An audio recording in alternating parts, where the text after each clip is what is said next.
Aku ngerasa ya semenjak 2019 aku pakai Super Mega Bintang itu malah kayak ngebangun satu image baru dan kok bisa ya gitu. Ruben tuh bilang gini, "Kak, lu konser ya, lu show."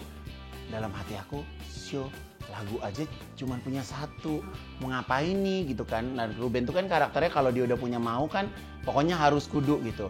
Aku lagi permanasan, lagi joget-joget, Buba Alfian duduk di lantai. "Kak, gempa." Aku bilang sama Buba, "Maksud lo gue goyang terus gempa gitu?" Dan ternyata tuh di luar udah bener-bener sepi, nggak ada orang sama sekali, Bu. Di 2019, aku pergi ke ahli Feng Shui. Terus dia bilang, "Lu mesti punya usaha yang berkaitan sama air." Aku mikir dong, apa nih? Aku main lintas aja. Aku mau buka coffee deh. Tanpa ngerti gimana caranya buka coffee.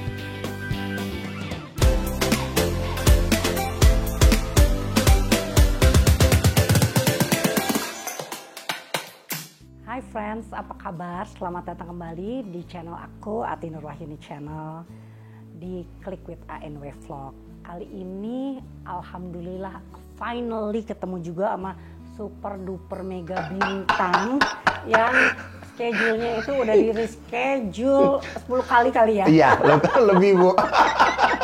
Seru kan? Jadi ya? makanya kita reschedule terus. Akhirnya hari ini kita dapat waktu yang pas ya.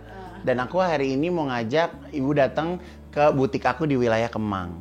Jadi ini sebuah brand justru yang aku buat saat pandemi. Keren gak tuh? Keren banget. Ya kan kalau bukan super duper mega bintang kan nggak ada usaha dibuat pandemi ya. Kalau nggak super duper mega bintang, pada saat pandemi butik close. Benar. Ini malah nambah pegawai, buka cabang baru. Luar biasa deh. Jadi perjuangan aku untuk bisa ketemu malam ini terbalaskan semuanya ya.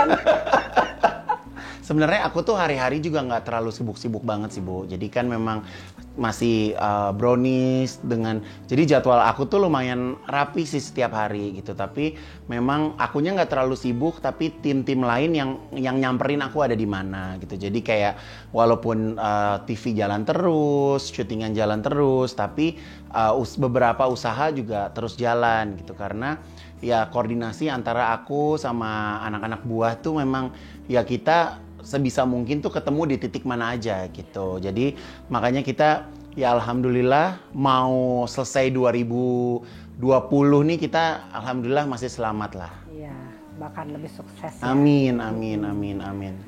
Gue awal-awal bertemu kan masih super mega bintang. Iya. Aku lihat sekarang udah duper. Oh ternyata dupernya itu juga sejalan dengan peningkatan tadi ya. Iya, jadi nanti kalau banyak rencananya ya benar 2021 belakangnya tambah ulala. Jadi suka-suka aja. Berhubung nggak ada yang ngasih gelar Bu. Iya, Jadi betul. ya udah cuma diri kita sendiri yang bisa mengapresiasi kan. Tapi aku ngerasa ya semenjak 2019 aku pakai Super Mega Bintang itu malah kayak ngebangun satu image baru dan kok bisa ya gitu. Kayak misalnya aku kemarin tuh 2019 pakai nama Super Mega Bintang. Tahu Ruben ngajakin konser. Gue mau bikinin lo konser nih, dan konser itu selesai gitu. Maksudnya aku bisa menyelesaikan pekerjaan itu gitu. Jadi 2019 tuh kemarin tuh kayak sesuatu yang banyak hal-hal gila yang aku nggak pernah kerjain sebelumnya dan semua terjadi. Nah aku pikir 2020 ini aku tinggal menjalankannya Bu. Tapi ternyata kan pandemi tuh. Jadi ya mau nggak mau ya alhamdulillah kita terus bertahan sampai sekarang. Aku nonton tuh konsernya keren banget. Ibu ikut lari nggak waktu itu ada gempa? Enggak dong. Orang aku Bu, ya ada kru yang megangin ear sendiri, megangin mic sendiri, makeup sendiri, kostum ada beberapa. Bisa pas lagi gempa itu semua nggak ada yang nemenin Bu. Semua menyelamatkan diri sendiri dan aku lagi pakai baju sama baru selesai make up, aku lagi permanasan, lagi joget-joget, Buba Alfian duduk di lantai. Aku lagi gini-gini, "Kak, gempa." Aku bilang sama Buba, "Maksud lo gue goyang terus gempa gitu?" Dan ternyata tuh di luar udah bener-bener sepi, nggak ada orang sama sekali Bu. Dan orang udah terbirit-birit turun dan kita tetap aja stay. Aku pun nggak keluar dari ruangan, tetap berada di ruangan. Sih, iya, semuanya. Aku stay aja aku udah lillahi ta'ala lah. Apa yang terjadi ya udah terjadilah. Luar biasa ya menurut aku, bukan karena aku ketemu kamu, tapi aku tuh waktu itu pikir aku mau nonton sebentar aja. Tahu nggak, aku tuh sampai abis sampai nahan nggak ke belakang. Ibu jangan salah, aku juga kencing-kencing di panggung, Bu. Gitu ya? Aku tuh sampai pipis-pipis di panggung gara-gara pada waktu itu aku nggak bisa ke kamar mandi, nggak bisa ganti karena Ayu Ting Ting tuh udah diumpetin di sisi kiri panggung. Oh gitu. Jadi aku tuh pas yang adegan tempat tidur tuh aku pipis, nah Ruben aku pipisin di situ. Ya ampun. Dan itu nggak ada yang tahu. Siapa sih idenya bisa bikin segitu bagusnya? Tapi luar biasa loh produksinya. Jadi kan awalnya Ruben tuh bilang gini, Kak, lu konser ya, lu show. Dalam hati aku, show lagu aja cuman punya satu, mau ngapain nih gitu kan. Nah Ruben tuh kan karakternya kalau dia udah punya mau kan, pokoknya harus kudu gitu. Terus ketemulah sama Ari Tulang, brainstorming. Nah akhirnya dibuatlah konsepnya musikal gitu. Jadi diambil perjalanan dari aku kecil sampai sekarang gitu. Jadi ya menurut mereka bahwa sekarang ini sudah ada kesuksesan lah gitu. Jadi makanya dibuat musikal itu sendiri. Jadi ya alhamdulillahnya ketemu sama orang-orang yang memang mengerti di bidang itu, Bu. Jadi ya aku memang udah suka dengan tata panggung, tata lighting, tata gerak, kostum gitu. Jadi 5 bulan tuh memang aku ikut dalam proses produksi gitu. Jadi ya lumayan gila sih. Mikirin kostum-kostumnya, mikirin segala macemnya, sampai latihan pun aja kita nggak pernah utuh. Gilang sibuk, Wendy sibuk, jadi nggak pernah utuh itu latihan. Dan aku malah kepikiran kalau misalnya ada tempat yang bisa benar-benar seru, orang nggak terlalu mahal, tapi bisa ngomong bercandaan jorok-jorok sedikit, itu pasti kayaknya lucu deh, Bu. Jadi kayak Broadway gitu, aku udah halu-halunya tuh udah kayak Broadway gitu. Tapi kalau Broadway kan berat ya. Ya. Tapi itu kualitas produksinya kayak Broadway, Ya. panggungnya, tapi Ya. isinya tuh lebih light. Ya. Jadi seru banget. Pengen banget sih aku. Iya, ya Semoga mudah-mudahan nanti ya. bisa Tercapai iya, ya. bisa kecapaian. Gun, Ya. kamu tuh kan sekarang entertainer yang top ya. Amin. Kamu punya program yang bagus, Amin. secara image juga bagus. Kamu juga punya bisnis kan, dari butik, bridal juga, Ya. sekarang merambah ke salon, Ya. ya kan? Nah menurut kamu, buat kamu sendiri, kamu lebih berat sebagai entertainer Ya. atau ke bisnis? Sebenarnya gini, Bu, aku dari awal karir tuh justru yang aku bisa punya butik itu karena televisi pada waktu itu.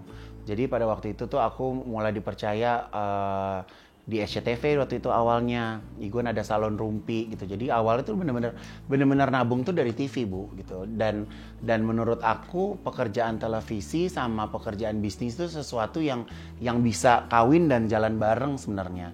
Jadi aku tuh ngerasa diuntungkan dengan adanya televisi karena orang satu Indonesia tuh kan kenal Igun. Kayak misalnya aku bikin baju atau bikin brand, mereka kenal aku bukan hanya sekedar mengenal nama, tapi mengenal sosok gitu. Jadi itu yang menguntungkan. Mungkin dibandingkan dengan desainer-desainer lain yang punya usaha, tapi orang terkadang kan nggak tahu orangnya yang mana gitu. Jadi ya sebenarnya televisi pun nggak bisa Igun tinggalin, Bu, gitu. Karena ya bisa bareng sih. Dan aku juga bukan tipe artis yang kegilaan syuting, Bu.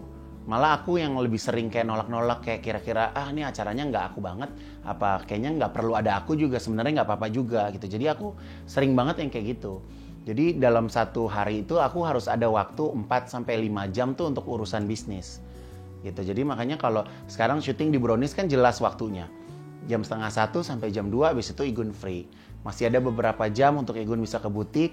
Hanya hari Selasa Igun ada di Trans 7 gitu. Kalau sebelumnya ada acara dangdutan. Tapi selebihnya memang Igun memang nggak ngambil acara televisi yang nggak perlu gitu.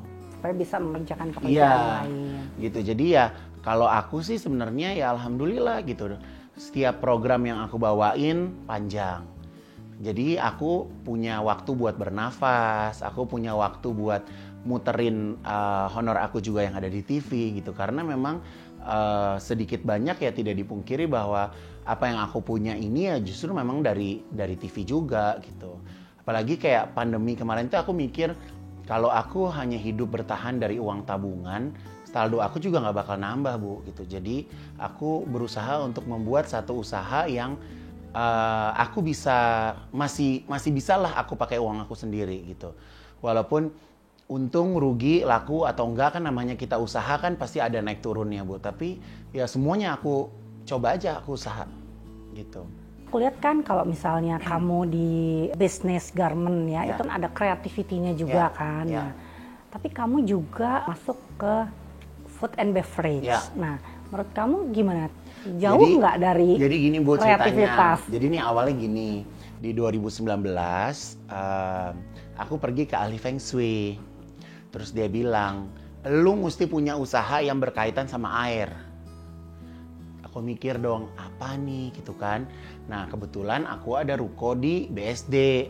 Tadinya aku mau buat manja. Tapi kalau satu butik itu, satu gedung isinya baju semua kan orang juga jadi kayak pusing gitu kan ngelihatnya gitu. Jadi aku main terlintas aja, aku mau buka coffee deh. Awalnya Bu, aku mau buka coffee deh tanpa ngerti gimana caranya buka coffee. Jadi aku tuh paling sering kayak gitu Bu, buka coffee gitu. Terjunnya dulu. Terjun aja dulu, udah gitu udah. Akhirnya aku kerjasama sama ada satu orang yang memang dia sudah punya coffee shop sebelumnya. Aku pakai jasa dia untuk develop di awal, tapi ternyata pada saat develop itu aku nggak terlalu happy. Nah kebetulan aku punya kakak cowok yang memang suka banget coffee. Dan dia memang hidupnya itu di marketing dan lebih di kayak entertainment juga gitu Bu, tapi dia di belakang layar. Jadi ya udah aku minta dia keluar dari kerjaannya. Kita benar-benar bangun dari awal itu Kejora itu. Jadi Kejora Coffee akhirnya kita nemu menu-menu yang enak-enak, menu-menu yang pertama tuh yang di mulut aku tuh harus enak dulu Bu, karena aku kan memang suka makan kan. Jadi kayak mau makanan, mau minuman tuh mulut aku harus rasa enak dulu gitu. Jadi habis itu baru dipikirin cost-nya. Kalau kita yang biasa makan enak kan cost-nya unlimited. Tapi gimana kita buat minuman tapi cost-nya bisa di average harga bersaing dengan orang-orang yang lain gitu. Tadinya mau beli franchise dari orang, tapi aku pikir kalau ngapain aku juga harus ngebesarin brand orang gitu kan, mendingan aku buat aja dari awal gitu. Ya alhamdulillah Bu, setahun sekarang punya mau ke 6 titik. Padahal itu pas pandemi juga ya kamu buat. Pandemi bener. jadi aku tuh renovasi dari bulan Desember. Halu-halu mau buka di bulan Februari. Udah buka Februari, udah mau buka. Aku untungnya tuh aku masih bisa fashion show baju lebaran aku tuh untuk brand Manja. Jadi aku udah sempat kasih reseller dan segala macam. Kelar 2 minggu dari situ, itu mulai Depok tuh udah ada tuh yang berapa 1-2 orang. Abis itu blek mati. Di rumah kan di press, aduh mau ngapain nih kata gue. Udah deh buka aja BSD. Jadi kan ada mainan Bu, karena butik kan aku masih belum berani buka. Karena aku serem kan butik utama. Udah gitu ya udah aku jualan kopi di botol. Dan pada waktu itu responnya juga bagus. Aku dikirimin tuh enak. Iya, itu awalnya tuh kita jualan di botol Bu, karena pada waktu itu kan nggak bisa dine in. Gitu, dan aku tuh tipenya kalau bisnis aku taruh berapa, itu aja dulu diputerin. Aku nggak mau bikin manja, aku achieve, aku tambahin lagi. Dan alhamdulillah, jadi memang sekarang udah bisa ada 5 sampai mau 6 sekarang ya, karena memang dari putaran uangnya ya. Iya. Oh jadi kamu tuh pada saat buka butik berikutnya itu nggak nambah modal? Enggak. Ya dari keuntungannya ini kamu hebat ya Gun ya. Jadi kalau misalnya di Manja itu aku sekarang udah punya 9 store. Tapi kalau di Manja itu ada yang kita konsepnya kerjasama, ada mitra, ada yang punya sendiri Bu. Gitu. Tapi kalau mitra juga rata-rata mereka nggak mau manage, tapi manage-nya tetap dari aku juga gitu.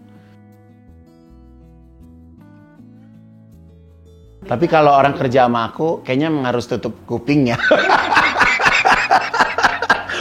Kerja sama aku tuh seru sebenarnya Bu.